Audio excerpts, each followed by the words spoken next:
Airport దగ్గరకు వచ్చేసాము. మేము తీసుకున్న వెహికల్ చూసారా, ఈజీగా ఒక 7 మెంబర్స్ ఫ్యామిలీ సరిపోతారు. మా 3 మెంబర్స్ కన్నా అదే రేటు, 7 మెంబర్స్ కన్నా అదే రేటు. 2-3 ఫ్యామిలీస్ వస్తే ఇలాంటి ట్రావెలింగ్ కాస్ట్ తగ్గుతుంది. బోర్డింగ్ పాస్, సెక్యూరిటీ చెక్ అంతా అయిపోయి లోపలికి వచ్చేసాము.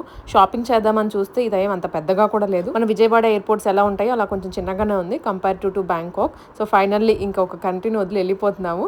ఒక డిఫరెంట్ ఫీలింగ్ అనమాట. ఇన్ని డేస్ ఉండి వెళ్ళిపోతున్నాము, మళ్ళీ రొటీన్ లైఫ్లోకి వెళ్ళాలి అని. మేజర్లీ ఎయిర్ ఏషియా ఎక్కువ ఉన్నాయి.